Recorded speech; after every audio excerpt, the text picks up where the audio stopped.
Alright, Bills Mafia, what's good? Welcome to the post-game recap for the Week 8 game with the Green Bay Packers.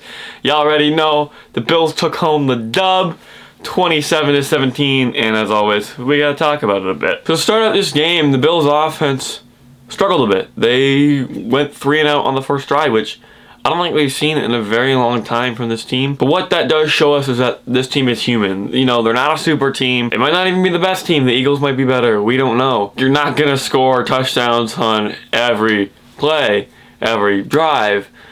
Unless you're playing the Patriots in the playoffs, of course. But after the Bills punt, it wouldn't matter much because the Packers would turn the ball over on downs. But the Bills would respond with 5 straight scoring drives, 3 touchdowns in a row, 2 field goals in a row, and the Packers would get a touchdown and a field goal somewhere in between that. And after that, it was pretty much a lot of sloppy football. You got turnover on downs from the Packers, Bills interception, Rodgers interception, you don't see that often. Bills interception, Packers finally get a touchdown, Bills punt, Packers miss field goal, and that's the end of the game. One thing I gotta say, you see how Matt Milano is just playing at an absolute all-pro level this year. He had the interception in this game, he's flying around through people, he's making tackles, he's just been so good for this Bills defense. What I think has really helped these guys, including Edmonds, is having the revamped D-line, actually getting 4-man pressure. You don't gotta send Milano. You don't got to send Edmonds. They can drop back into coverage, make their tackles and run support. They're not just trying to get the quarterback down like the 4 up front. That 4 can get to the QB. And they did it quite a lot in this game too. I do think about Josh Allen's performance in the second half. You know, he started this game out 10 for 15, 2 touchdowns.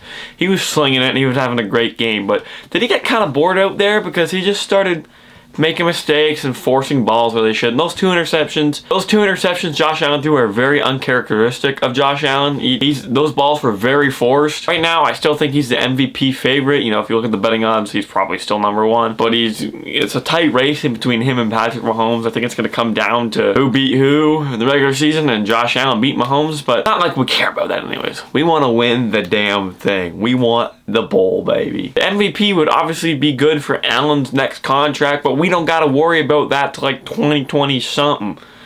We're good. Packers fans, if you're watching this, I have a question for you. Do you think this is the end of the road for Aaron Rodgers and this team? Do you think he retires after this year? Do you think he gets released? I mean, he just got that big fat contract, $50 million a year.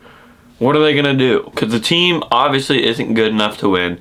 The Vikings are gonna run away with the division. It would take a lot for the Packers to get it together and win that NFC North. What do they do? Where do you go from here? Because your wide receivers aren't getting it done. Granted, you had 3 of them out due to injury in this game. Was trading Devontae Adams a mistake? It's starting to look like it. One thing I want to note as well is the chippiness, the chirping in this game. You saw Jair Alexander and Diggs going at it. In the game introductions, Diggs was walking out chirping Jair Alexander in his ear, so you just wonder what's going to be said. But Diggs, after the game, in a quote, said, "I don't give a f*** who started it. I finished it. I got the dub." Indeed you did, Stephon. And you had a great game. They couldn't lock you up, so they're talking all that trash for nothing. Once again, this wasn't one of Allen's best games in his career. He went 13 for 25 for 218 yards and 2 touchdowns with 2 interceptions.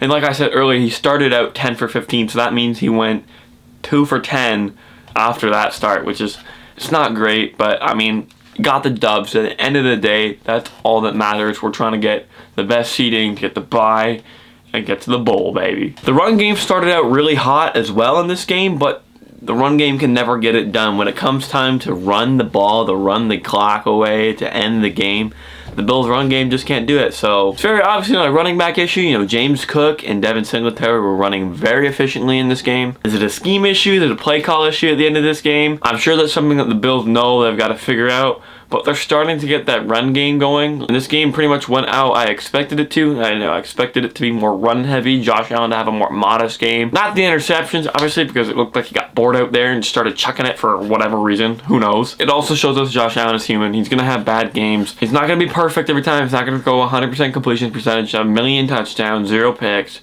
He's going to throw interceptions. He's going to make mistakes, but we love him. You know, as long as he gets these mistakes out before the playoffs, I don't really care what he does. If we're winning football games, I really don't care. Next week, we have the Jets, who beat this Packers team, scoring the same amount of points, letting up a little less points, but that's besides the point.